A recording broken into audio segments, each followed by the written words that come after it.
Bonsoir Thomas Samut et bienvenue à Saint-Louis. Merci, bonsoir. Alors maintenant qu'on est tous en place, on va pouvoir peut-être enlever les masques. Allez, avec plaisir. Alors vous nous faites le plaisir d'être parmi nous parce que vous avez sorti votre premier livre, Un cancre dans les nuages, aux éditions Parelli. Dans les étoiles. Voilà, je vais le montrer. Le voici. Alors pour ceux qui ne vous connaissent pas, vous êtes coach mental. Oui, c'est ça. Un coach mental réputé puisque vous suivez quelques-uns des plus grands sportifs français, notamment des nageurs. En tout cas, vous avez commencé par la natation. Exact. Voilà. Mais peut-être que je vais vous laisser vous présenter vous dans les grandes lignes. Voilà, vous... D'accord, avec grand plaisir. Tout d'abord, moi je suis extrêmement ravi de participer à ce salon du livre. En plus, la chance qu'on a, c'est qu'il est maintenu et je pense que c'est une chance extraordinaire, compte tenu un peu du contexte actuel, de pouvoir continuer à faire la promotion de la culture. Donc des initiatives comme ça, moi, j'en suis friand et voilà, j'espère que ça va inciter d'autres à continuer ce mouvement-là. Donc je me présente, je m'appelle Thomas Samut, j'ai 47 ans et voilà, donc brièvement, j'ai une première partie de carrière où j'étais entraîneur de natation pendant une dizaine d'années. J'ai amené des nageurs au niveau international, aux championnats du monde et aux Jeux Olympiques. Et en fait, rapidement, je me suis rendu compte que c'était assez complexe ou pas forcément aisé pour les sportifs que j'encadrais de se libérer en compétition. Et donc, je voyais quand même pas mal de souffrances psychiques qui étaient liées à ce phénomène, à la course un peu à l'enjeu. Et si on additionne cette souffrance psychique à la souffrance physique qui est liée à l'entraînement bicotidien, dans ma tête, moi, j'étais un tout jeune entraîneur, je me disais mais à quoi bon souffrir autant? Donc rapidement, j'ai plutôt eu une approche humaine, j'ai envie de dire, du sport, et c'est là où j'étais assez considéré un peu à part dans ce milieu-là. Et peu importe, moi je voulais faire aussi avancer et faire évoluer un peu les mentalités. Bref, comme je voulais que ce soit humain et que je ne connaissais pas grand-chose en fait dans le domaine de la communication, de la préparation mentale, je me suis formé tout naturellement à des méthodes de communication comme la programmation neurolinguistique qui m'a permis de mieux me comprendre, de comprendre l'environnement dans lequel j'évoluais et surtout de faire débloquer des freins auprès des sportifs assez rapidement. Et puis quelques années plus tard, il y a 2 organismes de formation qui sont intéressés à mon profil en voyant d'un bon œil en fait la manière dont j'amenais la performance sportive pour en fait quelque part la dupliquer auprès des managers en entreprise. Et donc j'ai fini mon cursus de formation pour avoir le label officiel de formateur. Et là aussi, pendant une dizaine d'années, j'ai mis en place des modules avec d'autres formateurs, des modules de formation, notamment sur la communication managériale, tout ce qui est aussi développer le leadership. Ça pouvait être malheureusement en entreprise beaucoup de gestion de conflits. Voilà, un panel assez large d'interventions.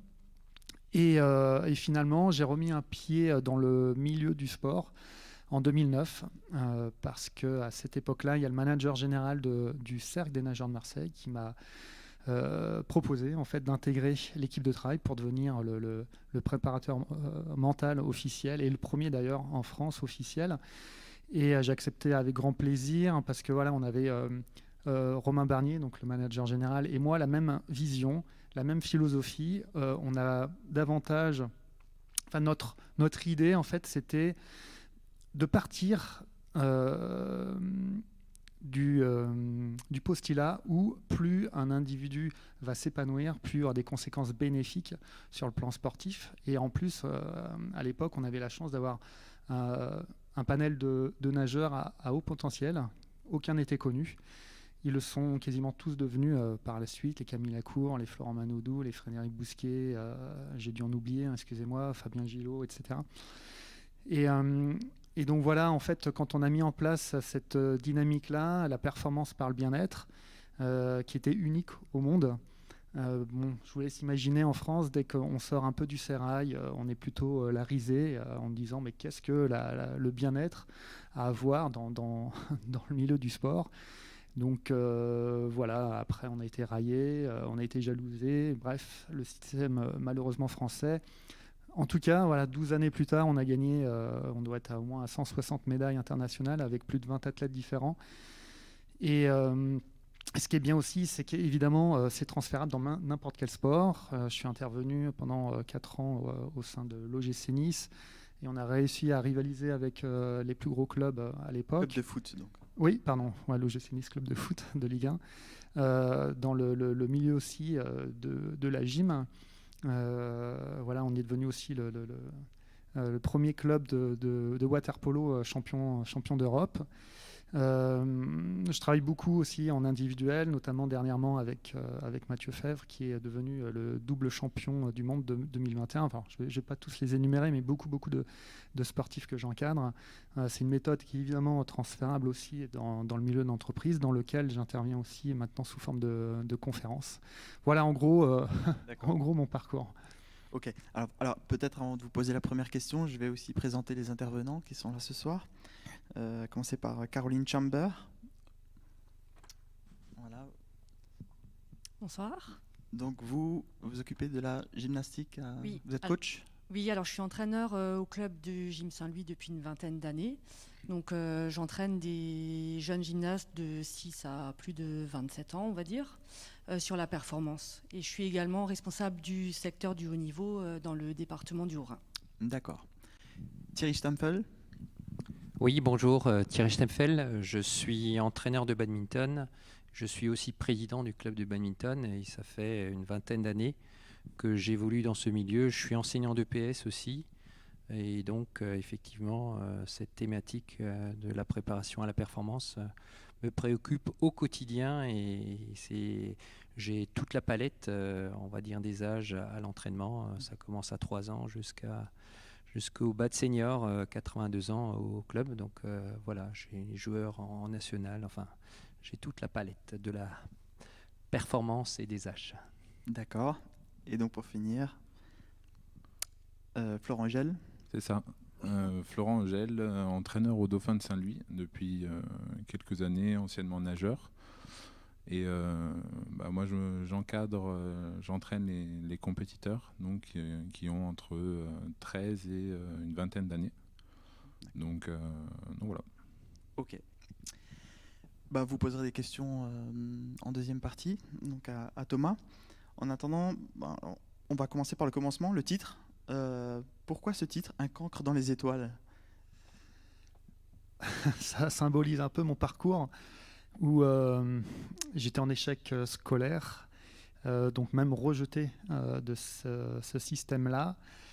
Et voilà, c'est un clin d'œil déjà à mon parcours et à toutes les personnes qui ont été rejetées ou qui se sont senties rejetées par un quelconque système. Et c'est aussi pour toucher, sensibiliser toutes les personnes qui pensent ne pas avoir en elles suffisamment d'outils à disposition, suffisamment de capacités pour croire qu'elles ne sont pas capables d'atteindre elles aussi les étoiles. Et j'en suis l'exemple vivant et j'encadre des personnes qui symbolisent aussi cet exemple. On est tous des potentiels à atteindre les étoiles. C'est simplement y croire parce qu'on a une richesse en soi qui est, je considère, qui est infinie. Et je pense qu'on peut avoir accès à ce plein potentiel sans aucun problème.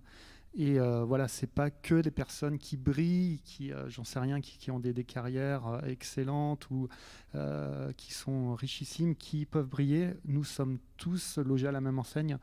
Donc si des personnes y arrivent, il n'y a aucun problème pour que les autres personnes n'y arrivent pas. D'accord. Votre livre commence d'ailleurs par une critique assez véhémente, je trouve, du système éducatif français. De quoi souffre-t-il, selon vous ?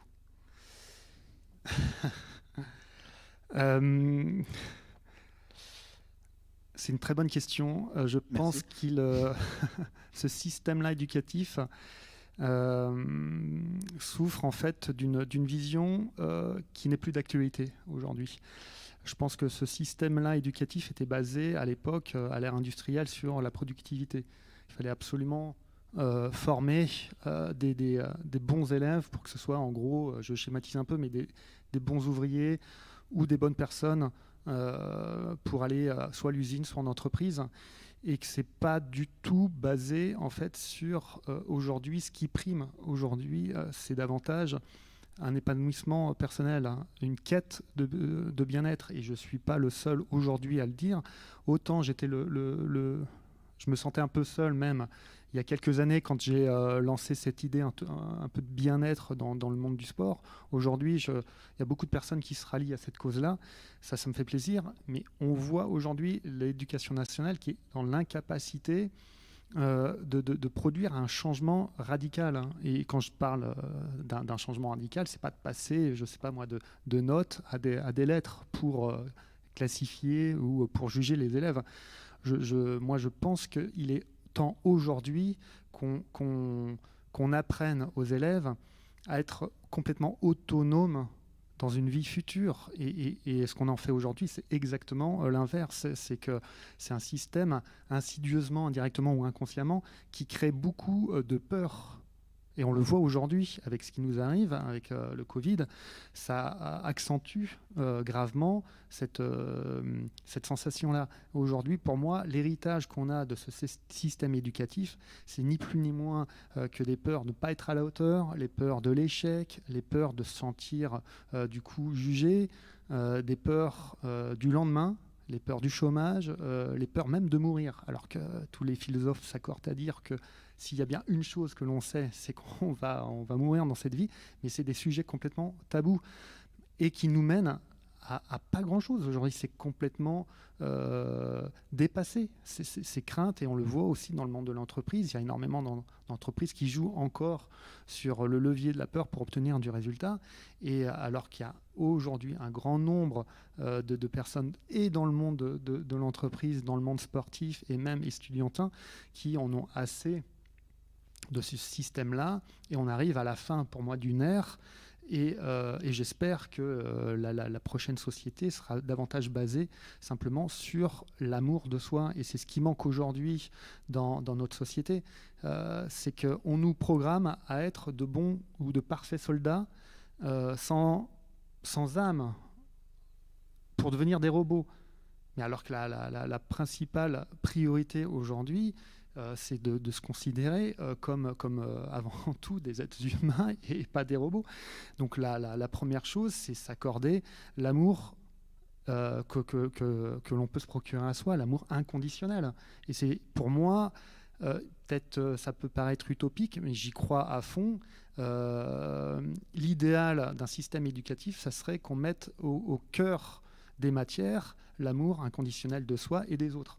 Et je vois un peu la pertinence de mettre ça en place, parce que moi je l'ai fait avec tous les sportifs qui ont eu l'envie et la confiance d'être avec moi. C'est en développant leur amour personnel qu'ils ont réussi à dépasser des barrières, dépasser des freins. Et je pense que si on le faisait très tôt, parce qu'on peut le faire très tôt, hein, il ne s'agit pas de le faire quand on est adulte, on peut le faire, et les enfants, les adolescents le comprennent très bien, et je pense que ça peut sensibiliser, mes propos peuvent sensibiliser déjà des tout jeunes, si on parle d'amour bien sûr, même si ça peut paraître un peu neuneux quand on parle d'amour inconditionnel, mais pourtant c'est la base de tout, et je vous garantis qu'en mettant ça au cœur de la performance, c'est là où on devient, non pas performant, mais ultra performant, même si ce n'est pas ce qu'on recherche. Le but, quand moi je m'occupe des sportifs de haut niveau, c'est pas qu'ils deviennent forcément champions olympiques. S'ils le deviennent, tant mieux pour eux, mais c'est pas le but. Le but, c'est qu'ils soient le plus heureux possible. Et ça, on oublie que la base de la vie, la quintessence même de la vie, notre recherche à nous, humains, notre quête dans cette vie, c'est être en lien avec nos valeurs. Et entrer en lien avec nos valeurs, c'est l'épanouissement personnel, c'est d'être heureux, c'est l'amour de soi. Et on va à l'encontre de nos valeurs intrinsèques qui, parmi nous, recherchons la peur comme valeur. Mais personne. C'est pour ça qu'on va à l'encontre de notre système. Voilà. D'accord. Alors, vous êtes encore jeune, et pourtant vous êtes considéré comme le premier coach mental officiel, salarié. Ça met en lumière un petit peu le retard pris par la France sur tout ce qui est mental, préparation mentale. Pourquoi la France a snobé comme ça cet aspect-là?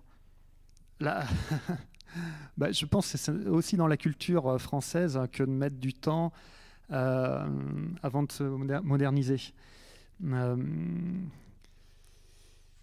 Ça symbolise, effectivement, une lenteur en fait de notre part. Et là, je porte pas, c'est pas une critique, c'est factuel. D'ailleurs, on en parlait tous ensemble avant de venir sur le plateau. C'est une sorte de mastodonte qui traîne son histoire, et c'est vrai qu'on a une sacrée histoire dans tous les domaines, et des fois ça peut être handicapant. Et dès qu'on veut mettre des choses concrètes, sensées, de bon sens, ça prend toujours plus de temps, j'ai l'impression, que dans d'autres pays. Et c'est vrai que par rapport aux pays anglo-saxons, au niveau de la préparation mentale, on doit avoir 30 ans de retard. Donc c'est considérable. À quel moment vous avez compris que se libérer mentalement permettait vraiment d'améliorer ses résultats? Est-ce que c'est chez vous-même que vous l'avez compris, ou c'est auprès de nageurs? Alors les deux, parce que alors ce qu'on disait tout à l'heure, c'est vrai que j'étais un cancre à l'école, mais c'était pas un cancre qui forcément mettait le bazar ou qui voulait pas apprendre. Moi, ça me dérangeait pas d'apprendre, mais à condition de comprendre. Et que le système éducatif aujourd'hui, n'importe quel esprit décérébré, j'ai même envie de dire, qui a cette capacité d'ingurgiter des informations et les recracher, est capable d'aller très loin dans les études. Et on le voit au niveau de l'ENA, je suis désolé, mais ce sont des personnes qui ont des capacités d'ingurgiter des informations gigantesques. Mais qu'est-ce qu'ils en font après, une fois qu'ils sont au quotidien? Ils sont souvent même à côté de la plaque, parce qu'ils sont dans un autre monde que le nôtre. Et en fait, moi, j'ai toujours eu en fait cette soif d'apprentissage et de comprendre les choses, et que j'étais frustré en fait à l'école. C'est pour ça qu'à un moment donné où je pétais des câbles, où j'étais pas bien, j'étais enfermé, je me sentais isolé, seul et incompris. Et donc j'avais déjà ça en moi. Et puis après, je vous cache pas que quand j'ai eu cette opportunité de pouvoir devenir entraîneur, je m'étais dit waouh, ça va être un laboratoire, je vais pouvoir tester en fait ce que j'avais en tête, et me dire que je me suis toujours dit, si un jour je deviens de l'autre côté de la barrière, c'est-à-dire si je suis formateur, enseignant ou entraîneur, mais jamais j'enseignerai de la manière dont moi j'ai eu la sensation de subir en fait l'éducation nationale. Et j'ai tenu promesse. Donc je voulais voir en fait, par curiosité, de voir déjà à l'époque, donc j'avais 25 ans, voir un peu si on mettait les curseurs sur l'épanouissement personnel, l'autonomie, l'émancipation, voilà ce que ça pouvait donner. Et ça donnait des résultats assez étonnants, parce que je me rends compte aujourd'hui que j'étais un piètre entraîneur en termes de connaissances. En fait, la physiologie m'intéressait très peu. Je me suis vite rendu compte que ce qui me plaisait, c'était de contribuer à agrandir le sourire des gens. Ça, c'est ce qui m'a toujours animé. Et heureusement que je ne suis plus entraîneur, parce que j'étais pas très doué. Tout ce qui est, en tout cas dans la programmation d'entraînement. Donc voilà, c'est ce qui m'a tout de suite intéressé, c'est de voir redonner en fait le supplément d'âme à tous ces sportifs que j'encadrais, qui étaient tombés un peu dans cette forme de morosité, parce qu'on répétait, ils avaient l'impression de répéter la même chose, les routines entre les cours où ils ne s'éclataient pas, entre la répétition des entraînements où c'est pas non plus funky. Moi, je voulais voir le feu quelque part, redonner la flamme dans le regard des personnes que j'ai en face de moi. Et voilà, c'est ce qui se passe. Et je pense que en fait, les résultats, ils viennent essentiellement de ça, quoi. C'est le supplément d'âme qui fait que, par exemple, à un moment donné, un Camille Lacour est devenu champion du monde alors qu'il n'était pas programmé pour être champion du monde, ou même un Florent Manoudou qui lui, ne s'imaginait pas à l'époque avoir la carrière qu'il a aujourd'hui. Oui, Florent Manodou, pour revenir sur lui, c'est quelqu'un qui avait énormément de freins, vous dites dans le livre, qui doutait beaucoup, et c'est vrai que quand on le voit nager, quand on voit tous les résultats qu'il a, Mais ce qui est vraiment prépondérant à avoir à l'esprit, c'est qu'on a l'impression de voir ces sportifs-là qui mesurent, ces sportifs-là, les Florent Manodou, les Camille Lacour, les Frédéric Bousquet et compagnie, qui mesurent tous entre 1m90, 2 mètres, qui font tous entre 90 kg et 100 kg. On a l'impression de les voir en disant « Waouh, si j'étais comme eux, mais pareil, je pourrais être champion du monde. Et ce qui est étonnant, et qu'on ne sait pas, et c'est qu'au début, quand on a commencé à échanger ensemble, ils avaient les mêmes freins que des simples mortels comme nous tous, même si on a l'impression que ce sont des dieux du stade. Mais ils sont exactement comme nous. C'est ce qu'il faut avoir à l'esprit. On fonctionne tous de la même manière. Même si on est tous différents, on fonctionne tous de la même manière. Ça, c'est les années d'accompagnement qui m'ont appris ça. Et que si à un moment donné, tous ces grands noms du sport avaient des freins, il y a de fortes chances pour que nous aussi, on ait ces mêmes freins. Mais ce sont des freins, pour moi, qui viennent, encore une fois, essentiellement de notre culture à la française et de notre système éducatif. Et bien sûr l'éducation nationale. Et je trouve ça dommage qu'aujourd'hui il y ait tant de souffrances indirectes sur ces grands sportifs. Et aujourd'hui, heureusement, ils sont devenus des personnes vraiment épanouies. Alors pour parler de cette différence de culture, il y a un passage dans le livre qui m'a fait rire. C'est quand vous comparez un sprint entre un jeune Américain de 18 ans et un jeune Français de 18 ans. Alors je cite, demander à un Américain de 18 ans et un Français du même âge de faire un sprint l'un contre l'autre sur 100 mètres. Au moment du départ, sur les starting blocks, l'un va se dire c'est possible, tandis que l'autre pensera ça va être dur. Ouais, ça résume bien le système dans lequel on est. Et autant, aux États-Unis, je parle des États-Unis ou les pays anglo-saxons sans les mettre sur une sorte de piédestal. C'est juste une comparaison. C'est vrai que nous, on aura tendance à être bon quand on n'aura rien à perdre. Que ce soit dans toute l'historique du sport ou autre, on se lâche davantage quand on n'a rien à perdre, le fameux outsider. Par contre, quand on est considéré comme favori, c'est beaucoup plus délicat parce qu'on ne sait pas.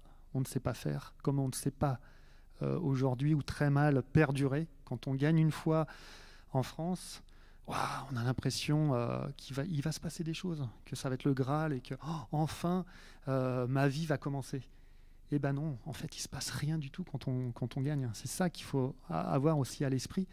Il ne se passe absolument rien, si ce n'est le plaisir d'avoir une médaille, si ce n'est quelques médias qui tournent autour, mais basta, quoi.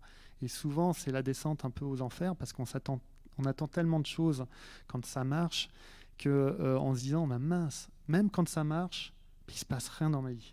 C'est pour ça qu'il y a beaucoup de sportifs qui n'arrivent pas en France malheureusement à perdurer. Et parce que, encore une fois, on attend beaucoup en fait, des résultats, comme si un résultat allait en fait, nous classifier comme quelqu'un de bien. Et sans résultat, je ne suis pas quelqu'un de bien. Et ça, c'est toutes les réminiscences, j'ai envie de dire, du système éducatif, parce qu'on est, on est quand même conditionné à se voir au travers de résultats, et à se voir, à se juger les uns les autres, et à s'apprécier en fonction d'une note. Et ça continue, que ce soit dans le domaine sportif. On se dit, la médaille va conférer le droit ou pas de davantage m'apprécier. Dans le monde, dans le milieu de l'entreprise aussi, c'est un grade, c'est un statut, mais ça, c'est pas factuel, c'est de la poudre. C'est ni plus ni moins que ça, quoi. Alors, on a parlé de sport, mais le cœur du livre, j'ai quand même la sensation que c'est quand vous vous rendez compte que la performance par le bien-être est transposable finalement à tous les milieux, tous les âges. À tout le monde. Mm-hmm. À tout le monde. Et encore une fois, le retour que j'ai des conférences quand j'interviens auprès des collaborateurs, qui me connaissent pas, et quand voilà, je parle avec le cœur ouvert et en leur parlant justement de est-ce qu'aujourd'hui vous préférez continuer dans le système qu'on subit depuis des décennies où le moteur premier c'est la peur, ou alors est-ce que vous préférez voilà, aujourd'hui utiliser le levier de l'émerveillement personnel ou l'épanouissement personnel, mais je pense qu'à 95%, les gens optent pour la deuxième option. Et c'est pas que moi j'ai tout compris de la vie et que voilà, j'ai créé une méthode, j'en sais pas, révolutionnaire. C'est que du bon sens. Et aujourd'hui, on peut se permettre de raisonner, de réfléchir différemment et même de se dire non, je ne veux plus subir ce système-là. Et j'encourage les gens à davantage aller dans une quête de sens de leur vie. Est-ce qu'aujourd'hui, ça nous satisfait de courir après de la productivité? Aujourd'hui, avec ce système économique qu'on a, qui est basé sur la productivité, on a créé quelque chose aujourd'hui, je pense, qui nous dépasse complètement. Donc on court après quelque chose qu'on a créé et on sait très bien qu'on ne va jamais le rattraper. Donc, mais à un moment, on sait très bien qu'on va se prendre les pieds dans le tapis. Et ce qui nous arrive aujourd'hui, le Covid, le confinement, c'est aussi un moyen, malgré nous, j'ai envie de dire, on ne l'a pas choisi évidemment, de réfléchir sur la suite. Est-ce qu'on va continuer à œuvrer de cette sorte, ou on va commencer à envisager une autre société avec d'autres valeurs? Moi, j'opte pour la fin de ce cycle-là. Et je porte un regard beaucoup plus optimiste sur la suite des événements. Voilà. Alors, je ne suis pas encore une fois un utopiste, mais je sais pertinemment que c'est dans la difficulté qu'on sort le meilleur de soi, et je l'ai vécu et je le vis encore au travers de tous les sportifs que j'encadre. Rien n'a été simple. Il faut pas se voiler la face quand on va dans la quête de la connaissance de soi. Sortir du moule, c'est jamais une sinécure, surtout dans notre société. Il faut oser le faire. Par contre, voilà, une fois qu'on ose le faire et qu'on va dans ces directions contre vents et marées, c'est là où on a les plus belles réussites. Donc je pense qu'on est à l'aube de changements qui vont être profitables pour l'humanité. Alors je ne parle pas dans les années à venir, je le souhaiterais, mais c'est peut-être plus dans les décennies à venir. Mais en tout cas, voilà, je ne perds pas de vue, et je fais toujours le lien entre ce qu'on a réussi à faire avec les sportifs et pourquoi pas le faire sur une plus grande échelle, sur une échelle voilà, de l'éducation nationale, comme on parlait, sur une échelle beaucoup plus humaine et pas que le sport.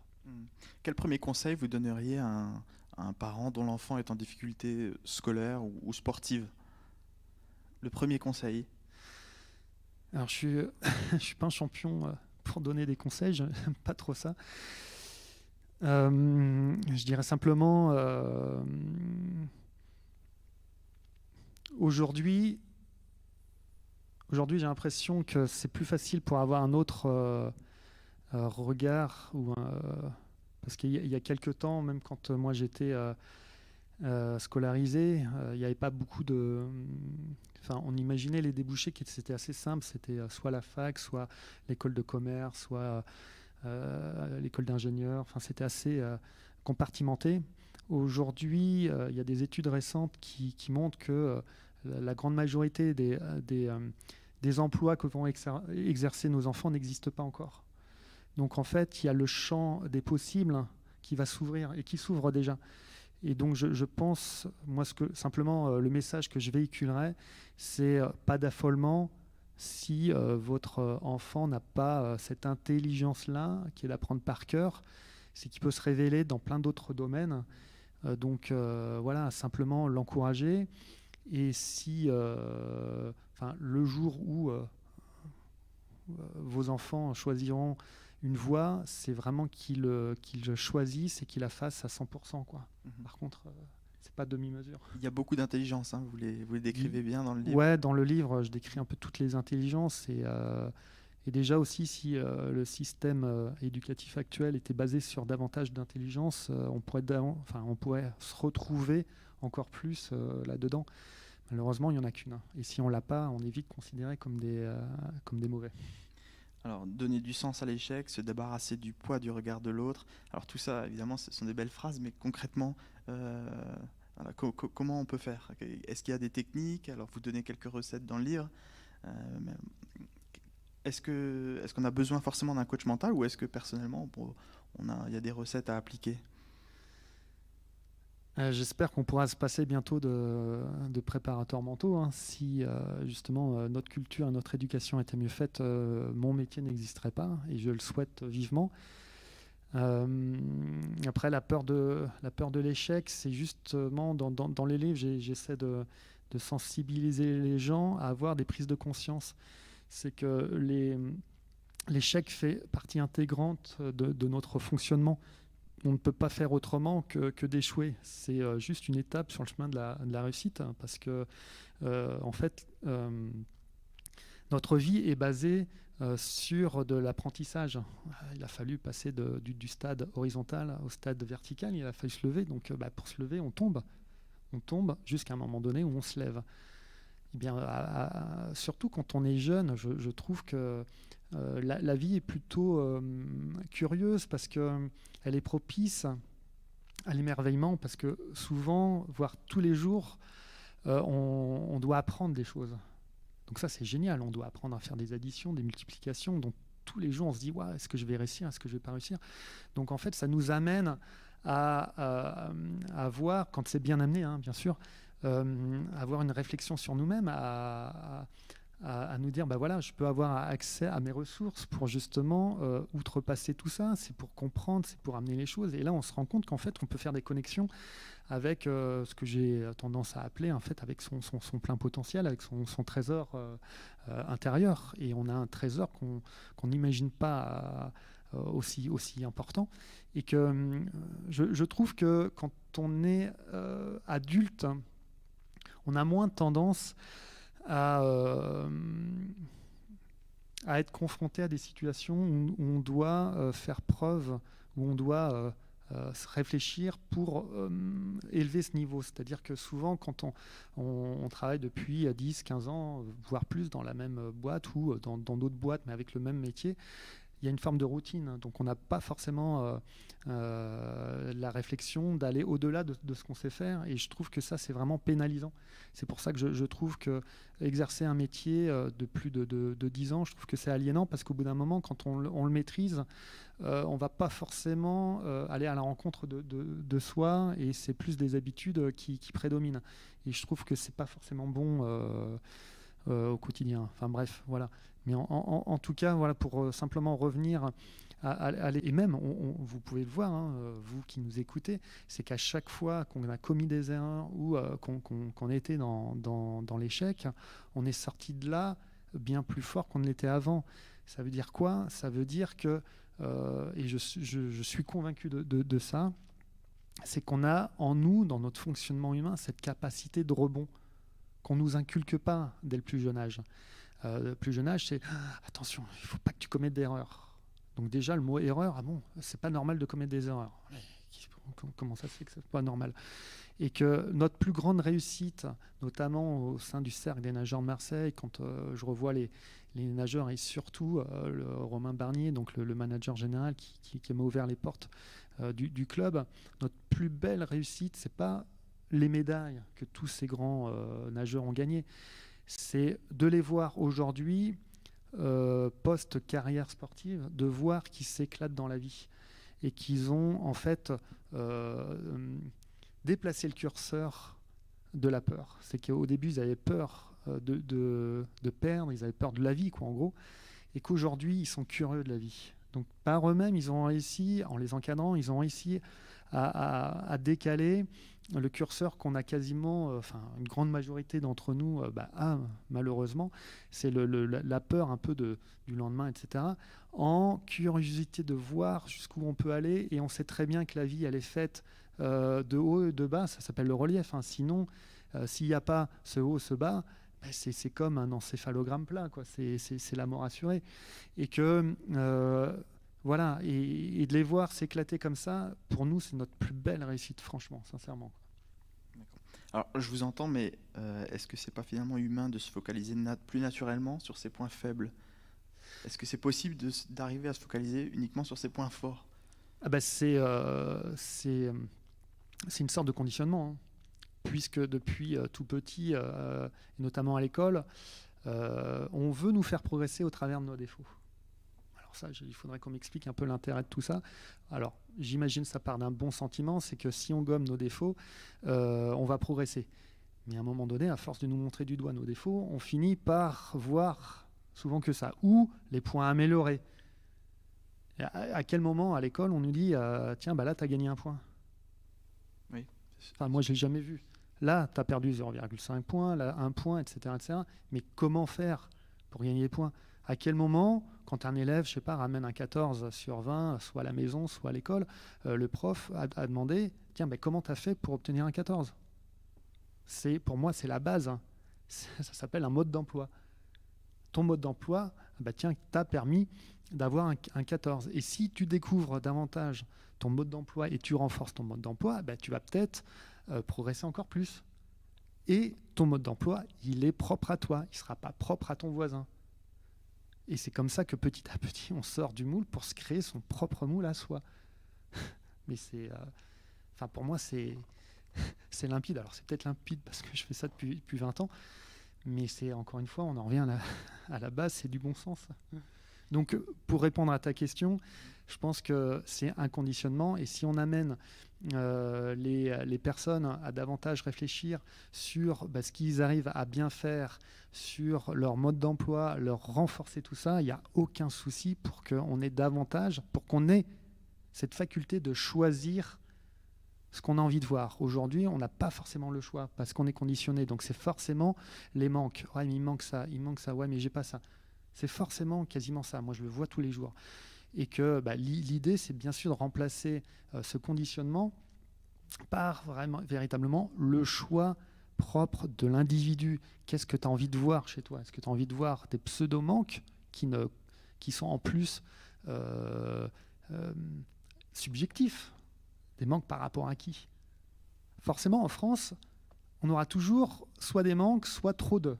Je suis trop grand, je suis pas assez grand, je suis trop petit, je suis trop grosse, je suis trop gros. Enfin, il y aura toujours quelque chose qui fait que ça limite les gens. Et que, encore une fois, même dans le livre, j'en parle. Il y en a notamment une nageuse qui était petite.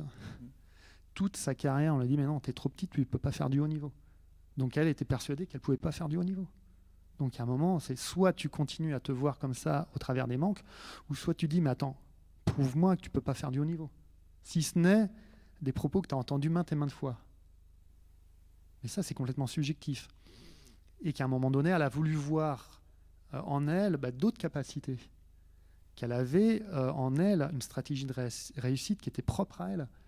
Et cette nageuse-là, qui restera toujours une illustre inconnue, elle a quand même réussi à faire une finale mondiale, faire partie des 8 meilleurs du monde en mesurant 1m65. Voilà. Et je pense qu'on est tous un peu comme cette fille. On est conditionné, formaté à ne pas forcément avoir accès à son plein potentiel. Pourtant, il est là le plein potentiel. S'il n'y a pas à chercher ailleurs en disant il faut que j'aille chercher mes 10 cm de plus là-bas. Non, il est là le potentiel. J'aimerais savoir de quelle rencontre ou de quelle transformation d'homme ou de femme vous êtes le plus fier depuis le début de votre carrière. De toi, par rapport à ce que tu me dis quand tu as lu le livre. C'est vrai. Je me suis jamais posé cette question.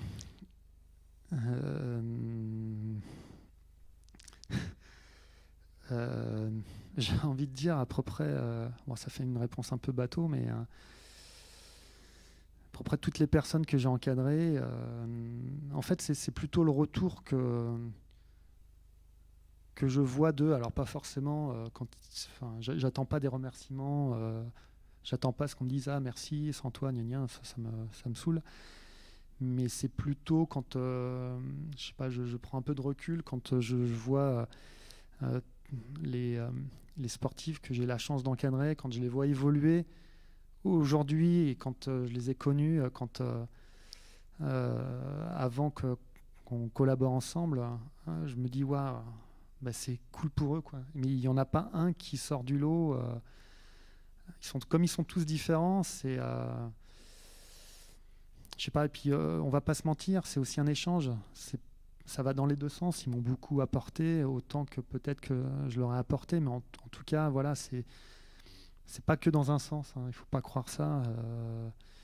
Voilà, quand on se branche les uns avec les autres, on se branche. C'est un cordon ombilical, mais il se passe beaucoup de choses. Donc je peux pas en garder qu'un en tête ou une en tête. Non, c'est beaucoup plus fort que ça, en fait. D'accord. Alors, on va peut-être laisser un peu la parole à nos intervenants. Quand on parlait de la petite nageuse qui se trouvait trop petite, j'imagine que vous, des gymnastes qui se trouvent peut-être trop grandes, trop grosses, tout ça, vous en avez beaucoup ? Oui, alors c'est vrai que nous, en gymnastique, on doit plutôt être petite, notamment juste par rapport aux barres asymétriques où il faut passer entre deux barres situées à 1,80 m. Donc c'est vrai que on recherche plutôt des plus petites. Et c'est vrai qu'au haut niveau, pour rentrer dans le moule, entre guillemets, ils cherchent des plus petites. Et souvent, des plus grandes passent à la trappe par rapport à la taille. Et c'est vrai que ça peut être psychologiquement pas très bon, quoi. Donc c'est vrai qu'on est confronté à ça. Mais est-ce que vous êtes formé à ça, justement Non, pas du tout. Et du coup, j'avais une question par rapport à la prépa mentale. On parle beaucoup de grands sportifs qui sont plutôt, on va dire, adultes. Mais c'est vrai que nous, en gymnastique, on est plutôt confrontés à des jeunes gymnastes. À 6 ans, on les prépare déjà pour faire des compétitions à 7 ans. Est-ce que la prépa mentale, elle est adaptée pour ces jeunes gymnastes ? Je pense que oui, mais du coup, comment on peut aborder la chose déjà à cet âge-là ? Alors, de plus en plus, je suis sollicité par soit des parents qui ont leurs enfants de 12, 10 ans, 13 ans, qui font du sport et qui sont un peu alarmés en disant mon enfant a du mal à se libérer en compétition. Est-ce que vous pouvez agir ? Moi, j'aurais tendance à dire au début, mais laissez-les faire, laissez-les goûter un peu à la difficulté. Il ne faut pas non plus arriver trop tôt en évitant de commettre des erreurs ou d'être dans l'échec.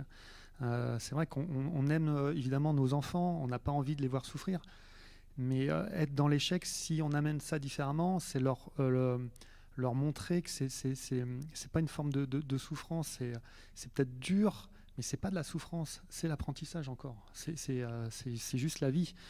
Et voilà, moi j'œuvre beaucoup pour le pôle France Gym de Marseille, où là c'était un challenge pour moi justement par rapport à ce que tu disais. C'est la première fois en fait que j'encadrais des jeunes gymnastes qui avaient 15-16 ans. Et parce que ça demande quand même de la maturité. J'encadre des sportives qui commencent à s'émanciper. Là, elles ont 25-26 ans et qui commencent seulement maintenant à faire partie des meilleurs. Camille Lacour, lui aussi, il a commencé à être performant à l'âge de 25 ans. Donc 25 ans dans la carrière d'un sportif, c'est quand même sur le tard. Et encore plus pour les gymnastes. Et après, ce qui est ambivalent quelque part avec les gymnastes, c'est qu'on leur demande d'être matures très tôt, parce qu'il n'y a pas le choix.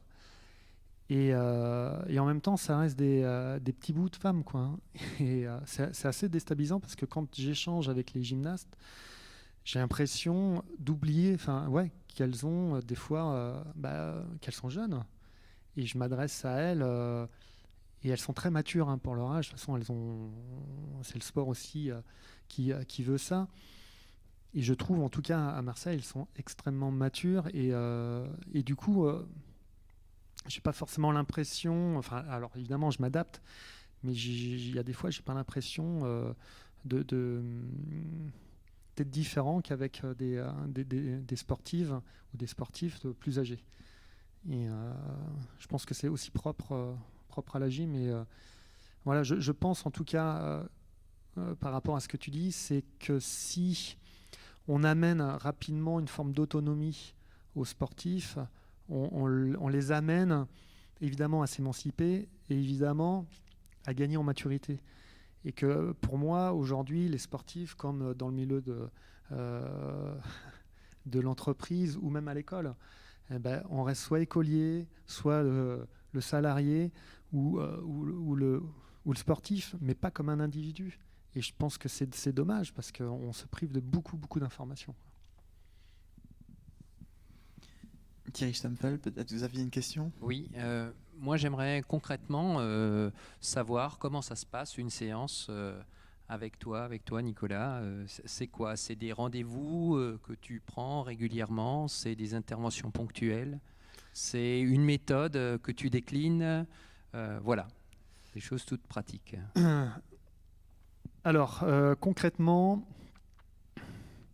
au début de la collaboration avec les sportifs, j'aime bien les voir au moins 4 fois dans le premier mois. Donc en gros, 1 fois par semaine pour un peu, même si j'aime pas ce terme-là, mais pour casser un peu le moule dans lequel ils sont. Et ça nécessite de se voir quand même régulièrement pour ensuite espacer les séances. Parce que là où moi j'œuvre, c'est vraiment sur l'autonomie. Et si un jour un sportif m'appelle en me disant je ne sais pas quoi manger, des pâtes ou du riz, là je me dis vraiment j'ai fait du mauvais boulot. Donc il y a un accompagnement qui est que je souhaite moi qui soit vraiment dynamique au début, voilà, pour encourager, pour accompagner la personne en fait dans le fait, c'est l'image un peu de l'oisillon qui va casser la coquille. C'est avant tout l'oisillon qui doit le faire. Si on le fait à sa place, c'est l'oisillon qui périt, qui meurt. Il ne va pas aller loin dans la vie. Donc moi je suis là comme accompagnateur, mais c'est pas moi qui casse la coquille. Il ne faut surtout pas. Et par contre, ça nécessite de l'encouragement. Et donc c'est pour ça que le premier mois, pour moi, il est hyper important parce qu'il conditionne la suite. Et que si on peut, moi je pense qu'on peut aller assez vite dans la reprogrammation, je pense, parce que notre cerveau est fait de cette manière-là. Et une fois qu'on donne en fait, qu'on donne certains outils, c'est à la personne de se responsabiliser. Est-ce que je vais utiliser un peu, beaucoup passionnément ou à la folie ces outils ? Ça, c'est pas de ma responsabilité. Donc moi, je suis là. Tiens, par rapport à ce qu'on met en place, il y a ça à faire, il y a ça à faire, il y a ça à faire. C'est concret, c'est vraiment factuel. Hein. C'est pas comme aller boire un coup avec un pote.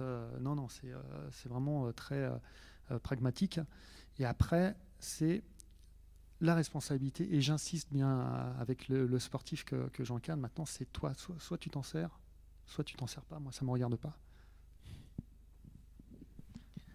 Florent Hugel, en tant que coach d'un club de natation. Ouais. Après, mais que la natation, même d'autres sports, je pense que la préparation mentale doit rester transversale malgré le sport. Et ma question, c'était plus par rapport au contexte actuel. Comment permettre, que ce soit des sportifs ou même des personnes lambda, comment garder la flamme dans justement dans l'épanouissement personnel, les objectifs, sachant que on ne sait jamais quand est-ce que ça va reprendre, qu'on n'a pas aucune visibilité, et comment essayer de justement garder cette envie de performer malgré le contexte. Alors je ne cache pas que le contexte actuel n'est pas vraiment pas du tout bénéfique évidemment pour le monde sportif, surtout en France. Pendant le premier confinement, on avait mis en place certaines activités, comment dirais-je, on avait mis on s'était accordé avec les entraîneurs pour mettre en place des choses qu'on ne peut pas mettre en place au quotidien avec les sportifs.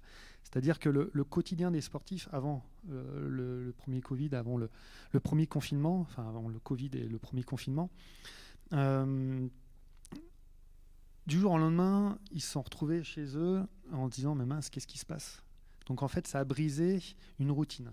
Jusqu'à présent, c'était simple, c'était on s'entraîne le matin, pour certains, il y a des cours, on bosse et on revient faire de la muscu et s'entraîner. Et en fait, on court aussi après le temps, on ne va pas se mentir, hein, c'est un peu comme nous, hein, en règle générale, dans notre quotidien. Et là, c'est un frein, encore une fois, qu'on n'a pas choisi. Et évidemment, on a préféré tourner ça, non pas comme un obstacle, mais une opportunité de faire des choses qu'ils n'ont pas la possibilité de faire au quotidien. C'est-à-dire, à un moment donné, prendre du recul par rapport à leur carrière et se poser la question, mais voilà, jusqu'à présent, je m'entraînais de telle manière, est-ce qu'il y a moyen de faire progresser cette manière-là?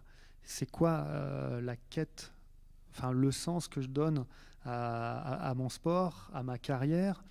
Avec les gymnastes, on mettait en place aussi des protocoles et des challenges en fait. Donc ils devaient se filmer en faisant du travail technique qu'ils n'avaient plus l'habitude de faire et que l'entraîneur principal jugeait comme hyper important. Donc en fait, ils ont fait ça sous forme de jeu et quand ils sont revenus à l'entraînement, souvent ils étaient meilleurs, franchement. Et le fait de casser une sorte de routine, soit on le prend un peu de manière négative en se disant mince, qu'est-ce qui va se passer? Est-ce que je vais revenir à mon niveau? Est-ce que les autres vont être meilleurs que moi? On peut se ronger l'esprit, on peut même se fatiguer nerveusement sans faire de sport, rien qu'en restant à la maison, en train de cogiter et en train de créer plein de scénarios différents. On peut se bouffer le nerveux. Et je vois, il y a beaucoup de sportifs aussi qui, avant leur course, quelques jours avant, s'épuisent nerveusement sans s'en rendre compte, rien qu'en faisant des projections, ils s'épuisent nerveusement. Donc ça, c'est le premier cas de figure. Se dire que je perds mon temps, et que en général, ces sportifs-là, quand ils revenaient aux entraînements, ils étaient cuits. Il y a la deuxième option, c'est justement ce qu'on est en train de dire, c'est prendre du recul, se positionner, c'est profiter, j'ai envie de dire aussi, de l'environnement qu'on ne voit plus au quotidien, c'est de se ressourcer auprès de ces personnes, c'est en profiter pour couper le cerveau, j'ai envie de dire, pour arrêter de penser. On est dans une société française où on est quand même soumis à, j'ai envie de dire, entre guillemets, la loi de notre ami Descartes. C'est je pense, donc je suis. Donc on est très dans le cérébral en France. On ne jure que par l'esprit, mais dans cette façon de réfléchir. On réfléchit trop, je trouve. Et qu'à un moment donné, couper le cerveau, il n'y a rien de mieux, quoi. Et c'est moi ce que... avec les sportifs que j'encadre, on met ça en place. C'est qu'on se prépare une course 5 minutes avant la course. Tout le reste du temps, à partir du moment où on est motivé, ça ne sert à rien de cogiter à la course. Donc on garde un maximum de jus. Et 5 minutes avant, soit de monter sur les starting blocks, sur les ateliers, les agrès en gym ou autre, mais on est tranquille. Enfin, je veux dire, on est tranquille. On ne pense pas à ce qui va se passer. Et en fait, pendant toute cette période, c'est propice aussi à réfléchir différemment, à faire des choses qu'on n'a pas l'habitude de faire au quotidien, de faire du sport aussi différemment. Et moi, je l'ai vu, encore une fois, les sportifs qui étaient dans cette dynamique-là, quand ils sont revenus, ils ont créé le manque de leur sport. Et quand ils sont revenus, ils disent « Ah ouais, c'est pour ça que je m'entraîne ». Et ils ont fait leur meilleur temps assez rapidement. Comme quoi, des fois, le fait de s'entraîner en perdant un peu son âme d'enfant, en devenant un peu robotisé avec la routine, c'est pas forcément propice à moyen long terme à la performance. Et je le vois, moi, les personnes, enfin les sportifs qui sont blessés et qui prennent ça comme une opportunité, quand ils reviennent, ils ont soif. Parce que leur sport leur a manqué, parce qu'ils reviennent dans de meilleures dispositions, parce qu'ils donnent un sens à leur sport différemment qu'avant. Et même s'il y a un peu moins d'entraînement, mais il y a toute l'énergie qu'on ne soupçonne pas qui est là et qui peut combler un manque d'entraînement. Ça, j'en suis convaincu parce que je l'ai observé depuis des années et des années. Je ne sais pas si j'ai bien répondu à ta question. Merci. Une autre question peut-être ? Oui, j'avais une autre question qui concerne en fait est-ce que cet aspect de préparation mentale a changé l'entraînement ? C'est-à-dire que est-ce que toi, en tant que préparateur mental, tu as dans ton travail au quotidien donc avec les nageurs, est-ce que tu as pu influencer les entraîneurs et est-ce qu'ils ont intégré des notions ou des approches ou une approche différente dans l'entraînement ? Alors, oui, certains. En gros, j'ai cette opportunité-là de travailler avec soit des entraîneurs qui me sollicitent, donc qui sont sensibles en fait à ce que je peux proposer. Donc, en général, c'est qu'ils sont plus dans l'optique d'ouverture d'esprit. Et à ce moment-là, on peut discuter. Maintenant, moi, je reste à mon niveau. Comme je l'ai dit tout à l'heure, je ne me substitue pas à un entraîneur parce que je suis très mauvais et je veux rester justement mauvais dans tout ce qui est compréhension du sport. Parce que ça peut être dangereux, qu'à un moment donné, je ne veux pas être un contre-pouvoir. Donc il y a certaines fois où je ne veux pas comprendre la technique parce que c'est propre à l'entraîneur. Après, on discute sur une autre forme de management. Ça, tout ce qui est management, moi, on peut en discuter, évidemment. Après, c'est vrai que l'idée, en fait, de moderniser le sport, par exemple, soit en natation, soit en gym, soit dans d'autres sports, même le ski en ce moment avec une partie de l'équipe de France de géants, c'est de se poser la question, pour moderniser, est-ce qu'on peut moderniser le sport en continuant à faire comme avant ? La réponse elle est simple, c'est bien sûr que non. Donc et on n'a pas de garantie que ça marche, mais c'est ça en fait, on va voir. Et en fait, c'est qu'ensemble on a découvert que certains sportifs ne pouvaient réussir en s'entraînant différemment, peut-être un peu moins, mais en intégrant davantage de sports utiles à leur sport de prédilection. Là, je pense à une nageuse que j'encadre qui est différente. Donc forcément, la différence, ça se passe mal en France. Donc elle est aux États-Unis, qui, elle, s'entraîne qu'une fois par jour, alors que toutes les autres s'entraînent 2 fois par jour. Par contre, elle a mis en place des protocoles de yoga, de méditation, de musculation, mais vraiment propres à elle. Et aujourd'hui, elle fait partie des meilleures du monde. Donc, et si elle était restée dans le sérail, dans le giron français, à vouloir s'entraîner 2 fois par jour, mais elle ne serait pas là à ce niveau. Donc je pense qu'aujourd'hui, je pense qu'il faut sortir justement du moule dans lequel on souhaite que tout le monde soit... Enfin, je ne connais aucune personne qui épouse totalement les contours d'un moule. Moi, je n'ai jamais rencontré de ces personnes. Pourtant, on voudrait tous qu'on y entre dans ce moule. Et c'est hallucinant. Aujourd'hui, je pense, avec toutes les informations qu'on a, scientifiques et autres, qu'on est capable de comprendre qu'aujourd'hui, on est tous différents, donc tous uniques. Et l'entraînement, pour moi, il doit être de plus en plus, non pas stéréotypé, mais individualisé. Ça, pour moi, c'est évident. C'est ce qui est bon pour l'un n'est pas forcément bon pour l'autre. Et voilà, j'espère qu'on va y aller de plus en plus. Maintenant, malheureusement, je trouve qu'on est encore au balbutiement de ce changement. Et alors, je ne veux pas dresser un tableau négatif du sport en France, mais aujourd'hui, le constat, il est que aucune fédération française ne m'a contacté. Parce que, quelque part, je ne sais pas, peut-être que j'incarne le changement et qu'en France, on n'aime pas le changement. Et qu'il y a, je ne suis pas sollicité par 10 000 entraîneurs au quotidien. Il y a simplement les entraîneurs qui veulent étoffer leurs connaissances, qui veulent peut-être faire différemment que les autres. Et malheureusement, ça reste une minorité aujourd'hui.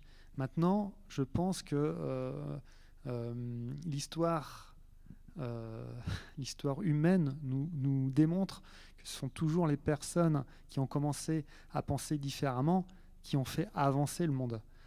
Et que voilà, quand on suit un mouvement, on connaît déjà le résultat. Moi, ça ne m'intéresse pas. Moi, ce qui m'intéresse, c'est pas forcément de gagner à chaque fois. C'est pas le plus important. C'est de tenter des choses. Et puis, on verra à l'arrivée. Voilà. Alors, en conclusion du livre, vous dites qu'il faut prendre du temps pour soi. Voilà, c'est le mot de la fin, c'est ça? Il faut prendre du temps pour soi et... J'ai envie de dire qu'il faut... enfin, c'est pas une obligation. L'idée, c'est de prendre du bon temps. L'idée, c'est de toute façon, pour apprendre à se connaître, ça peut aller très vite. Hein. Là où moi j'œuvre, c'est sur la connaissance de soi, qui n'est malheureusement, ce qu'on disait, pas inculqué à l'école. Ça peut aller très vite et en même temps, c'est un plaisir en fait de le faire au quotidien. C'est ça qu'il faut voir, c'est que l'idée, c'est de s'accorder un minimum de temps juste pour s'intérioriser. C'est pour et en fait, il y a tellement de choses après qui sont formidables. J'ai même envie d'en parler. C'est qu'il y a plus de 10 ans, avec les Camille Lacour, les Florent Manodou, on a mis en place quelque chose sur justement l'intériorisation de soi, et qu'on était, je pense, les premiers à faire. Alors à l'époque, je ne parlais pas du tout de méditation ou d'énergie, parce qu'il y a plus de 10 ans, on m'aurait considéré comme soit un hurluberlu, ou enfin bref. Et je parlais de concentration, je parlais de chaleur qui se passe, enfin bref. Alors que le corps est constitué, enfin ce sont que des échanges gazeux, chimiques, électriques, donc forcément c'est de l'énergie. Et une fois qu'on a en fait une sorte de connaissance de soi qui est relative à la réalité, à ce moment-là on peut faire un gros travail d'intériorisation. Et là où les nageurs, quand j'ai commencé à faire ça, c'était avec les nageurs, ont été surpris de voir en fait jusqu'où on peut travailler sur soi en termes d'énergie. C'est que certains, comme Fabien Gillot, il était capable d'amener la plus grosse concentration de son énergie au niveau des jambes, parce que lui, c'était son point fort. Et l'image qu'il avait de lui, c'était une sorte de hors-bord, avec un moteur puissant qui déjaugeait. Et l'image, c'était ses jambes, ses cuisses représentaient le moteur, donc ça déjaugeait. Et il arrivait à mettre son énergie dans les jambes. Et même pour Florent Manodou, c'est quelqu'un qui incarne, ça a mis du temps aussi à ce qu'ils comprennent ça, mais qui incarne la puissance. Et on a travaillé, bien sûr, sur cette notion de puissance. Et il arrivait à développer ça en lui, mais en gardant cette énergie-là à l'intérieur et pas la dispersant. Et je pense qu'il a déstabilisé beaucoup d'adversaires en le regardant, en disant mais waouh, ça va être compliqué de le battre. Et voilà, on a joué sur plein de paramètres il y a plus de 10 ans là-dessus. Et j'encourage, en fait, la seule chose, c'est que j'encourage les gens, entraîneurs ou autres, à s'émanciper un peu du carcan dans lequel on est, aller chercher d'autres informations, pas forcément mes informations. Moi, je ne suis pas là pour prêcher le bienfait des outils que j'utilise, c'est pas ça, mais soyez curieux et ne considérez pas l'individu que vous êtes devant vous comme une simple masse musculaire. C'est bien plus complexe que ça, et c'est pour ça que c'est encore plus enrichissant. C'est parce que c'est un humain complexe qu'on peut dépasser des niveaux de performance qu'un robot ne peut pas avoir, parce qu'il n'y a pas de supplément d'âme chez un robot. Donc le mot de fin, ça serait libérer l'énergie des individus, redonner le supplément d'âme. Et vous verrez, Camille Lacour a remporté combien de courses alors qu'il n'était pas le mieux préparé. Il a gagné des courses parce qu'il arrivait à un moment donné à injecter chez lui ce supplément d'âme. Et moi, je crois beaucoup dans cette notion-là. Parfait. Eh ben, ce sera le mot de la fin. Alors, j'ai deux questions quand même. On va essayer de faire vite. Désolé, Thomas. La première, de Nathalie Rio. Être entraîneur et préparateur mental, est-ce compatible ou incompatible, du coup ? Comment faire dans les petites structures associatives? Alors si je pouvais choisir, je dirais que il vaut mieux avoir des personnes expertes dans chaque domaine. Moi, je crois beaucoup en la puissance d'un manager qui s'entoure d'experts que lui a considérés comme experts. Maintenant, évidemment, il faut faire avec les moyens du bord. Et si c'est une structure plus modeste, où il n'y a pas forcément de moyens pour obtenir des préparateurs physiques, des préparateurs mentaux, un staff étoffé sur le plan médical, bien sûr, on fait avec les moyens du bord. Maintenant, c'est pas forcément avoir les deux étiquettes, c'est être subtil plus dans le domaine du management, dans le domaine de la communication, et pas dire là je suis ton entraîneur, j'enlève la casquette, je mets la casquette de la préparation mentale, parce que ça sera plus délicat en fait. Moi, je sais qu'il y a des choses qui sont très personnelles en fait dans les relations que j'ai ou que j'ai eues avec les athlètes, que les athlètes ne diraient jamais à un entraîneur. Donc faut pas mélanger non plus. Faut pas mélanger. Complètement d'accord. Et une deuxième question de Pablo. Bonjour, pouvez-vous nous donner des notions de préparation à appliquer dans le milieu du sport amateur? Alors comme mot de fin, ça va être un peu complexe. Le meilleur moyen, c'est de lire le livre. Là, je distille beaucoup d'outils. Après, je pense qu'on a abordé quand même pas mal d'outils de la méthode. Voilà, c'est un peu délicat d'aborder tous ces domaines maintenant. J'en suis un peu navré. Mais en tout cas, en gros, voilà, c'est